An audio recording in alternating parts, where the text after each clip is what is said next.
Learn the most advanced recruiting techniques. Land the most desirable talent. Launch your company towards massive success. This is the Higher Power Radio Show with Rick Girard.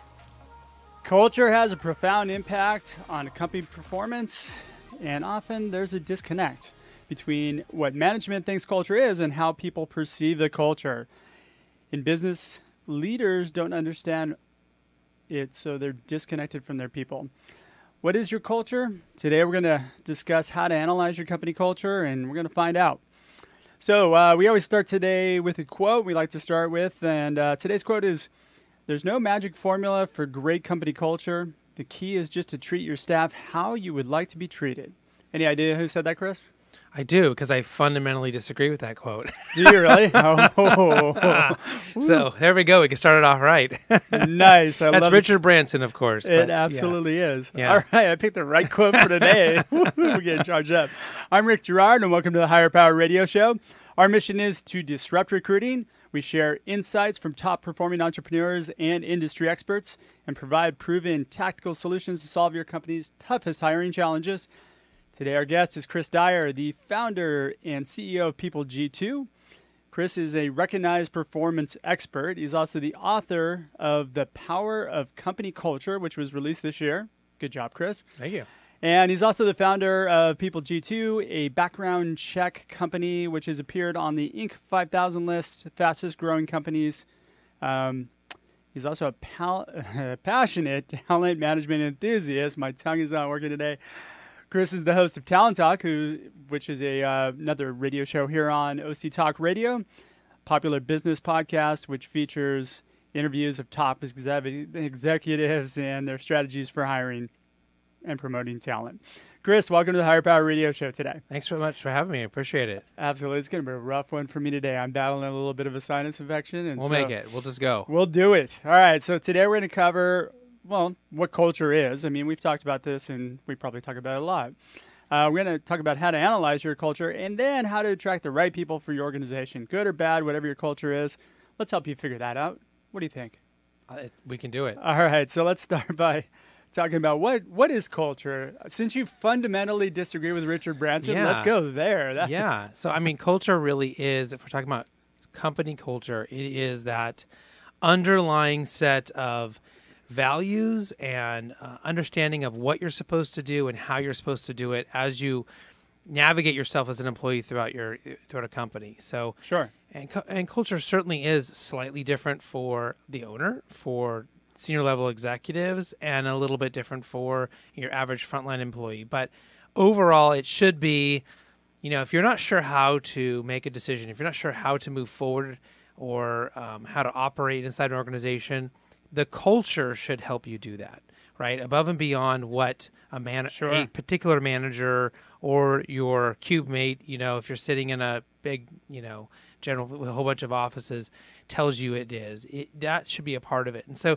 where I disagree with Branson is that I think he fundamentally probably does a lot of the things that are scripted, that you can. There is a formula. And I think he naturally does those things because they are those things that he thinks and values, and therefore he would do for his employees. There is a million examples of people who don't think that way or don't know any better and continue to treat their employees like numbers, like a bunch of cattle. Oh, yeah, sure. And they don't.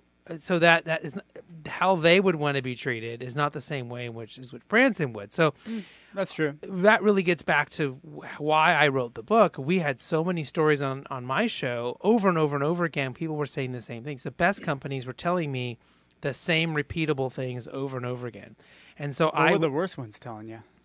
Well, the worst ones probably weren't on the show, but the worst ones that we could observe, people who had very low Glassdoor, ratings, people who were in the news for doing it wrong all the time, they were consistently had a certain set of values as well. And we talked about that in the book. But, it is, to me, very clear what the good things are, what the great things are, what the bad things are, and then you can decide what's important for your company. Well, good or bad, and actually we have this argument with Paul all the time, our engineer, where he thinks culture is a bunch of hooey. Right. But the fact is, no matter what your company is, you have a culture, good or bad, it's got a culture, and which is the personality of your company and the people who work in it, right? Right.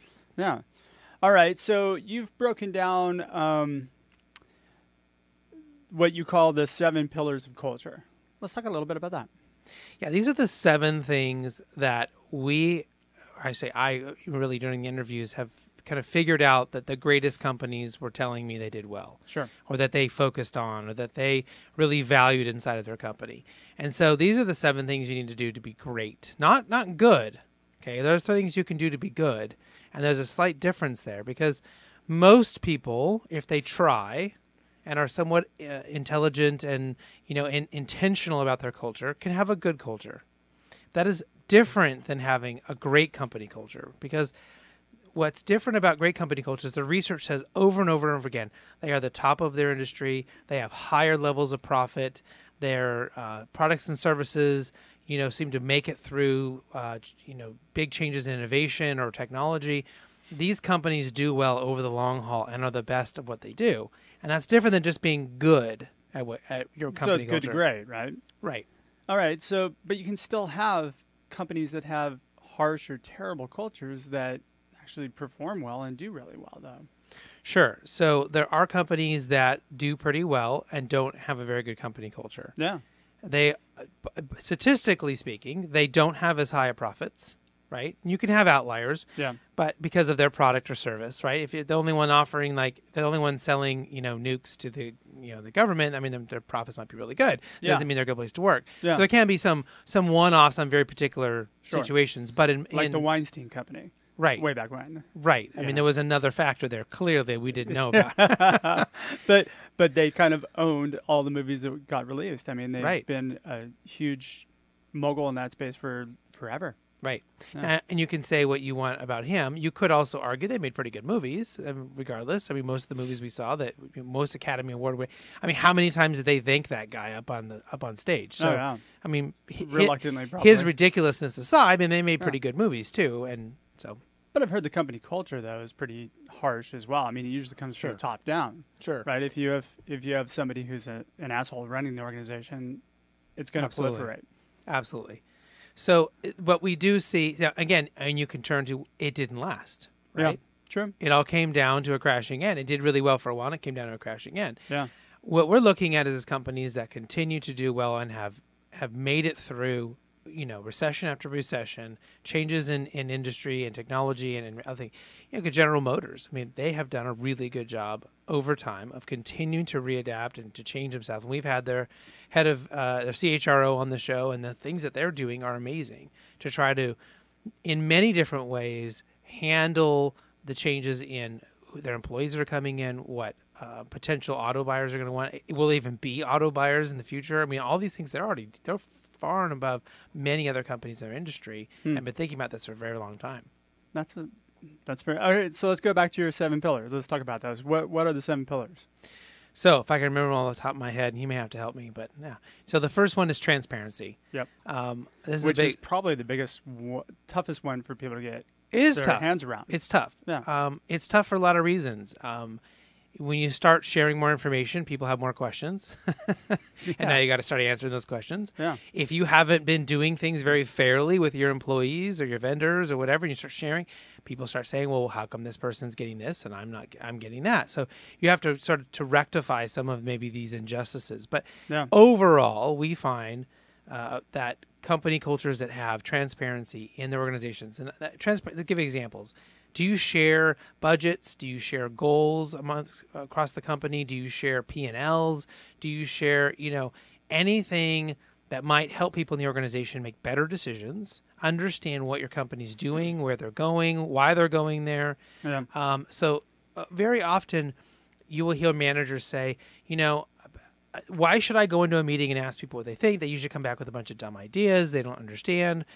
I know more than they know. Well, of course, because you haven't shared the information that you know. But if you give people the information that they need to know, you'll be shocked at how much better their suggestions and what they come back to you with gets, because now they're up where you're at. Sure. People are afraid of that. They don't like, well, I'm going to keep my job here. I'm going to be the top dog in my department and make sure no one else knows anything. And so this is where leaders... So that you guys can feed me bad ideas and I can look worse. Well, but they hold their power, right? Like, I'm the only one who knows this stuff. You have to come to me. You see these little pockets of tribalism inside of large organizations. That's just low EQ, though. It is, but it's rampant inside organizations. That's true. And so why this culture ultimately comes from the top. There has to be someone, a person or a group of people at the top saying, this has to be important and we are going to do this to fight some of this lower level middle management stuff that happens, lack of a better word. Yeah. You mean shit that happens. Right, exactly. We're not a G-rated show. Okay. All right, cool. So so transparency is super important. And there's some companies that are actually taking it to the nth degree now where they're transparent with everything, including other employees' salaries. And there's a company that I interviewed not too long ago called Vincent, and they do an amazing job of making sure that everybody knows everything that's going on within the organization. So what they've done too by opening up and sharing everybody's salary is that they've eliminated review periods because now you're peer reviewed and your peers will look at what you're making and they'll say, well, we want to put him up for or her up for a raise. Right. They've been doing a great job. Right. So it makes your job much easier. Right. And it is one of the ones that has the most impact, I think, in organizations to do well. It's also one of the hardest ones to get off the ground because you can fundamentally just be, full of just all this old practices that were hide and deceive and don't talk about that stuff, right? And you have to start to really unfold a lot of those things. And that's why it's important to actually set that up from the beginning. If you can set up transparency, I told you it's going to be a rough one today. Yeah. If you can set up transparency from the beginning, it makes it easier for you to integrate people, right? Then they're already used to it. Super famous guy, Jack Stack, wrote a book called The Great Game of Business. I think that's the name. And he talked about what their transparency in their organization. And they not only gave out P&Ls, down to, he gives this example of our, we had people that all their job was to sweep the warehouse floors. Everyone in the company received the P&Ls. Got it. And on top of that, they received classes on how to read the P&Ls because they realized that a lot of them didn't understand what they even meant. So they provided classes on financial education that not only helped them read that stuff, but helped them plan better for their taxes and for the just this whole thing of trying to help them. And they said they have saved so much money because people down at the bottom who you could traditionally not value their opinion that they would be able to do anything to impact the company started coming to them with ideas on how they could save money. I bet. And, you mentioned education there, right? So how does education factor into these kind of pillars? Yeah, because if you have all the information and you start delivering it to people, if you don't provide the education as to why this is happening and how this came about, and are open to having conversations to potentially changing it, then people... So there's this old... there's a cognitive bias, which is basically you only know what you know. You can't possibly make a conclusion on information you don't have. So if you receive 2 data points, you can only make a conclusion that's already in your head, right? If you see a stone on the ground and maybe some metal, and you could say, well, geez, maybe there was a car crash, maybe there was something. Maybe that's from another planet. But if you don't know that the aliens exist and that planet exists, you couldn't possibly say, well, this is from the planet Saturn, and this must be some secret alien.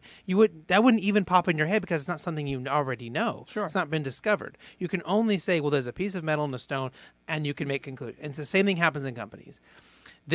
I know this and I know this, therefore pick some scenario that's happened in their lives. That's the conclusion they will come to. Yeah. And so companies have to educate and have to be transparent in order to fill in the gaps and to ensure people don't make assumptions and conclusions that are just terribly wrong. Yeah. And they lose great talent and they lose profitability and they lose so much of the things that happen in their business that they don't have to. Well, now we're kind of heading into that realm of data, right? Mm-hmm. Having the correct data in order for... Right. So that is part of the education piece, right? Right. So as you look at the next pillar is measurement. And measurement gets into a lot of things, right? So what do you measure? What do you value? And so what do you measure is really tricky. Because if you measure everything and you kind of value everything the same way, you get bogged down. It's just too much. It's too hard to do for most companies. Google's one of the best at measuring everything. Oh, yeah. But even they have priorities on what is important. It's whatever they can sell. Yeah, right. Well, they can sell, but I mean, Yeah. they also are really good about. They will study what makes a great team, and then they are transparent and they share it with the world. Right? They What do. makes a great manager? I mean, you see those things all the time, and you could argue that's really good PR for them too. But they're sharing all this great stuff instead of holding it inside. But I would argue that what makes a great team at Google probably won't work for a startup because you're just not there. Right? Well, I mean, in a start, I guess it depends. There's some elements you can There's pull elements. from. But So Google said that what makes a great team is a couple elements, and then we're going to kind of break down like a 5-point thing they have, which is a great team is they come together and they determine what equals a success, what equals a failure, and how will they deal with conflict. Mhm. Those basically are the three things that a great teams in Google have clearly defined. sure. And when they do that, most of the time they do what they're expected or outperform what they're supposed to do. And so if you think about that, and I've done this with groups, and this works fantastic with volunteer groups especially, you determine what is a win and what's a loss. Now you already have that. You find out you're having an argument real quick. Yeah.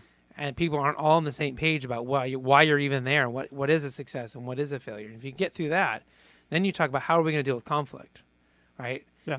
Which is Joe's not doing his part, or Sally thinks she's the only one working on the group. How are you going to deal with conflict when that happens? What is that? Is it democracy wins? Is it Sally gets to decide? Is it whatever your thing is? And that's different from group to group, company to company. Oh yeah. And they figure that out, and that's what makes a great group at Google. I totally agree with that piece. I mean, that does plug in. Unfortunately, most smaller companies just don't function that. It's usually top-down management making the decisions, just trying to get things done, right? So when you say startup, do you mean like I just decided I'm going to start, what I mean by vitamin startup is store? anything that's probably pre-IPO. Startup is really anything that's, maybe up to 1,000 people. So I would agree with you in the sense of their bootstrap. If they've started and it was a one-man or one-woman shop in their garage and they've built up, it is very top-down, people wearing a lot of hats. Sure. And you don't have quite that communication that you want unless you have some really high EQ person that happened to have started a business, right?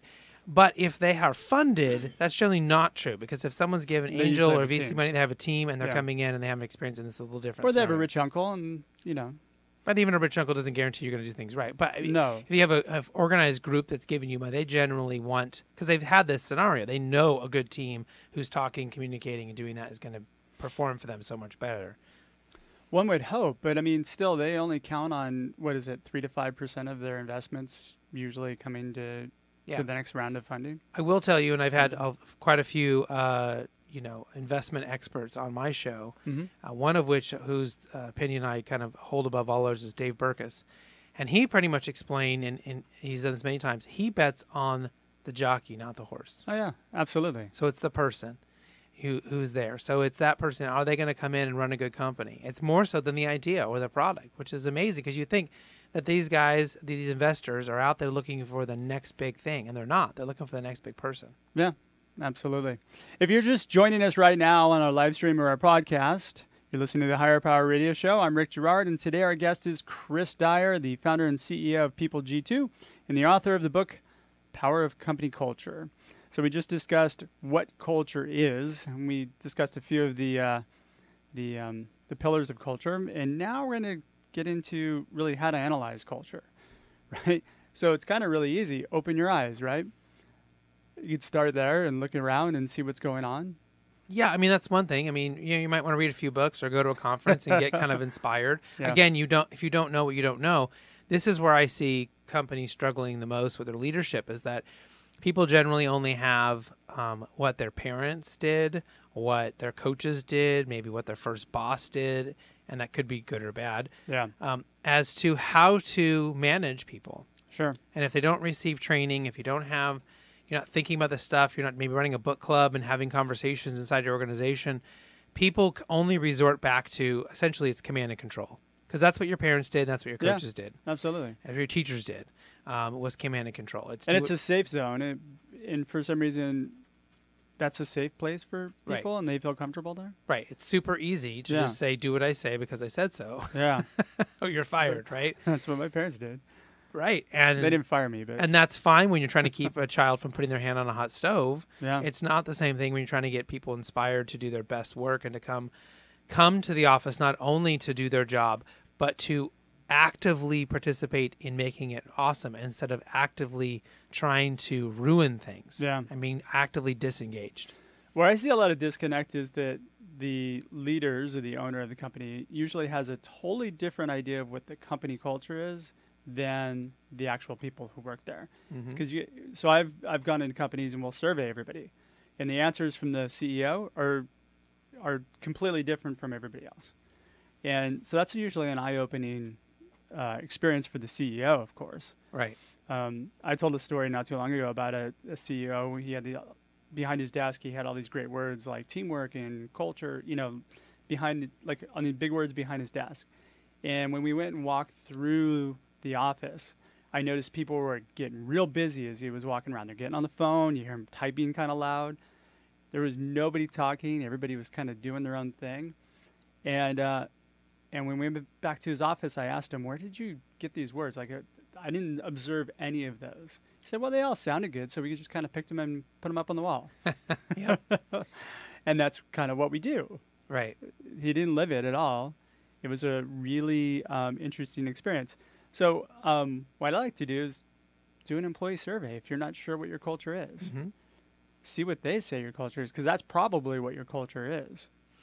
Yeah, and surveying is great. I would kind of tie this into measurement. If you're doing one annual survey a year, you pretty much are doing nothing. I mean, that's just pretty crappy. It's better than nothing, Yeah. but it's pretty crappy because when you do it, will dramatically impact the results. Is it in the summer when people are tending to be happier, or did you pick December right after Christmas when they all have no money in their bank accounts, and they had to spend 2 weeks with their family, and now they're pretty miserable, and they're cold. Most of them it's the winter, and they're just, So when you do it, makes a really big difference as to the results you get. When should somebody do it? They should be doing it constantly. Okay. So I advocate for, at minimum, a monthly survey. If you can do a weekly survey, that's is what we do in my company. I send out one question per week. So it's simple. I'm getting constant feedback from my employees, one question at a time. So I get a 52-question survey done every year, but 1 week at a time. Okay. And I can make changes, or my executive team really can help me make changes much more easily as I'm digesting one question. Because if you think about an annual survey, you get all this data and all this information. It's going to take you 2-3 months to argue and figure out what the heck it means and what you're actually going to do about it. Yeah. Then you go back and decide, okay, well, now we need this, or we need that, or this, and it takes you another 3 months to figure out how to get that in place.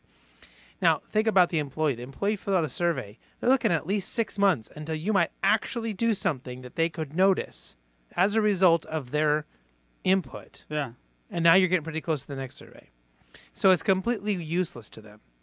Instead, if you can get it down to some smaller level, whether it's weekly or monthly, to ask them a few questions and try to get information and say, geez, how are we doing, right? Or what's your biggest obstacle at work every day? Yeah. Or my favorite is, how am I, the CEO, getting in your way? Yeah. Right? How am I messing up your job? Right? And it's anonymous, and they probably, for your client, they might have said, well, you keep walking down the hall, and we have to pretend like, we're doing something.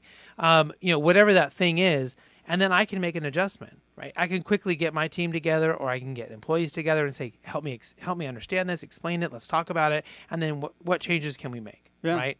Sometimes it's just informational. Sometimes I just need to address it on a company call. But you have the ability, you have the EQ to be able to handle something like that. A lot of CEOs don't want to hear any of that. Right. Right. So that's a fundamental part of great company culture, is that CEO has to be willing and be open to want to make the company the best it can be for all of the employees. If you have a CEO who doesn't care and doesn't want to hear that stuff, you're probably never going to see them change, and you probably should go find another job. Totally agree. And you can call me. Is this the part where I drop my phone number? Right. All right. Yeah, I totally agree. And you know what? I think that's the big reason why 71% of the U.S. workforce is disengaged in their current roles, because there's a lot of CEOs that are like that. Yeah. So maybe this is a wake-up call to you CEOs out there. Yeah, and really the CEO should be setting the direction. They should be saying, this is what's important. Those words on their wall in their office, they should be out there living and breathing it. But really, they should be doing that with senior level managers and maybe mid-level managers to really be working on driving home their vision and what they believe the culture should be. And then it's the rest of those managers' jobs to really work with their direct reports to make sure they understand that and do that.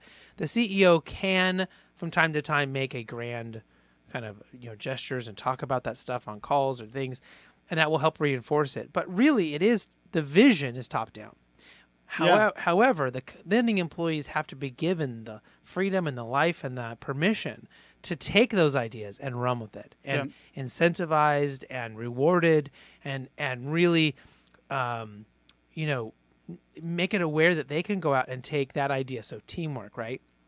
How can the average person inside of a company make teamwork better? How can they go about and impact that? Because it's sort of like the seeds. The CEO is going to throw out the seeds of what they think is important, and if the employees don't water it and they don't keep and weed and do all these things, right, nothing's ever going to grow out of that. And it is a two-way street. But what I kind of see a lot of struggling CEOs do is they will say, "Well, I'll let them figure it out," right? Oh yeah, they delegate it to HR, they delegate it to some of their managers, let them figure it out, and it ends up being really unaligned to what they want. Yeah. And then what they're hearing back from them is garbage, but it feels like the CEO doesn't want to hear it. The problem is it's misaligned. Yeah. And they haven't done the right job to say, here are the things that are important. We need to focus on these things first. And so if CEOs can at least digest that and say, I can do that. I can communicate what's important for the organization, and then let people run with those ideas, they're usually going to be pretty okay. I love what you're doing with the weekly survey, though. I think that's a brilliant idea. I mean, if that's one good takeaway from this show right now, I would say if you're running a weekly survey, you have the ability in real time to work on that one issue. Right. Rather than having 52 issues that you got to tackle over the course of the next 6 months. You can use Google Forms, it's free. You can use SurveyMonkey, it's free or next to free. I mean, there's so many easy things.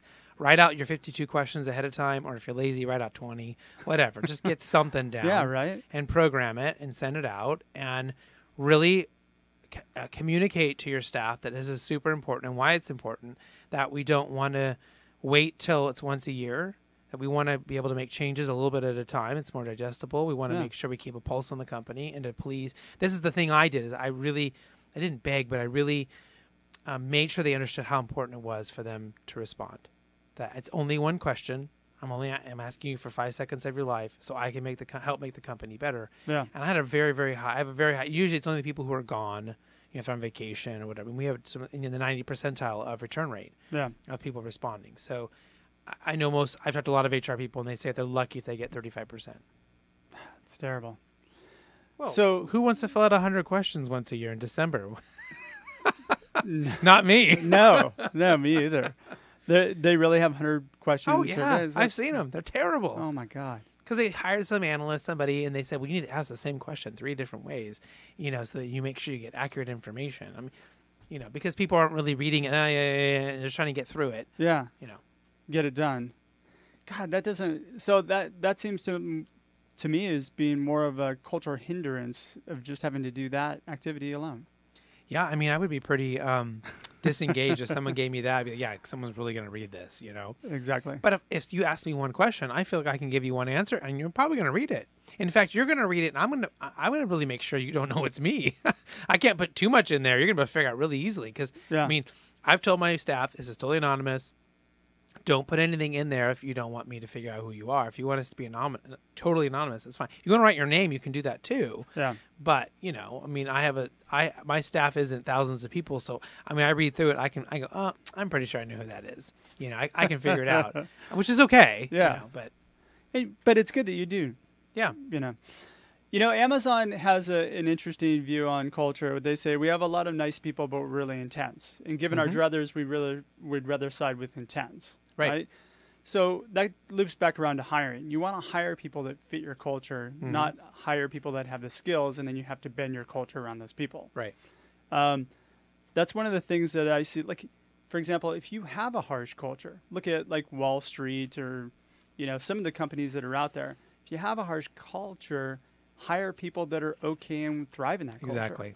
Right? You don't want to hire really nice people that when you have a bunch of assholes working at your company. Exactly. And this is why I think there's a misnomer that there is one kind of culture. No. Right? That we're not trying to push people to all be one thing. the pillars in my book really revolve around how they execute their vision. Yeah. But to your point, Jeff Bezos' company is totally different than how Google operates, and yet they are wildly successful, both each in their own way and different. And they're different types of people that go to work there. Yeah. Same with Apple, same with Facebook. They're just very, very different. Yep. So, and that's okay, and that's great. So, employees have choices as to where it's going to be the right fit for them. But it's easier, and the reason they get a lot of the best talent, besides being sexy and having these great products, is because people feel like they fit into those cultures. Exactly. Right? They really fit it. And there's examples on Wall Street. But they all hire for culture too. Google says the first thing they 2/3 of the hiring decision is culture first. Yeah. Technical skills second. Yeah. But smaller companies just don't look at it. I need somebody who can do this work, and they focus in on that, and then they have to kind of build their culture around that. Yeah, and a lot of companies that are smaller, they actually, even though they're not thinking about it this way, they are kind of hiring for culture, because they end up saying, I need someone, and they end up finding someone who they know, someone who they trust, and they generally fit into the culture well. The problem that companies have is as they get larger, that person may no longer be the person who's to be in that job. Right, you may have outgrown them, and so if you don't have the right culture in place to deal with that, to say thank you for your service, but we can't have a part-time person who took 3 classes in marketing in college. We now need a full-time CMO, right, to be able to make that change, and that's where people struggle, I think. Yeah. So I think the key thing is not all cultures need to be serendipitous. They just need to be honest with who they are, and hire for who they are. Right. Boom. Hey, there's our takeaway for today. Any last things that you'd like to, as far as takeaways that you'd like to give to the audience? No, I think that's pretty good. If they pick up on that, maybe they do the weekly survey. I think that's, if I give them any I more, love they're the weekly forget. survey. I'm gonna start doing that. Nice. All right, so we're just about out of time for today's show. Chris, thanks so much for your time investment today, and I want to welcome you to the Higher Power Radio community. Now, I'm sure that some of our listeners are going to want to find People G2 and maybe pick up a copy of your book. How do they find you? Sure. So if they want background checks and drug testing, they can go to peopleg2.com. I'm on LinkedIn, Chris Dyer, Dyer. If you want to read my book about culture, I'm sure you can find it on Amazon, The Power of Company Culture. I'm on every social channel, so if you can't find me, I am the guy who looks like a business dude. There's another Chris Dyer who's like an artist with long dreads. That's not me. I wish I was him. He really is a good artist, but that's not me. I saw that picture too. I was like, wow. Yeah. I thought it was maybe you prior to getting into business. So Chris, and then the letter P, like Patrick, and then Dyer.com is my personal site. There's all kinds of stuff if you want to have me speak or the book or whatever. There's all Dyer, correct? Dyer. All right, perfect. All right, I want to thank our listening audience for tuning into this week's episode of Higher Power. A quick thanks to our team, our engineer Paul Roberts, our producers Andrea Ballin, Shanti Ryle, and Kim Iverson. If you're listening to the podcast, please subscribe, rate, and review our show. Your input is welcome and needed to improve the content for you. Join the Higher Power Radio community at Higher, that's Hire, Power, Power, radio, radio.com. Or you can find us searching Higher Power Radio on iTunes, iHeartRadio, Stitcher, TuneIn, Spotify, YouTube, you name it, we're out there. You can also follow us on all the various social channels. You can follow me on Twitter at Rick_Girard. Tune in next week. Our guest is going to be Melinda Kim. Melinda is the Executive Director of People Space. I'm Rick Girard, your host, and you have been listening to the Higher Power Radio Show. Aloha. Thank you for listening to Higher Power with Rick Girard on OC Talk Radio.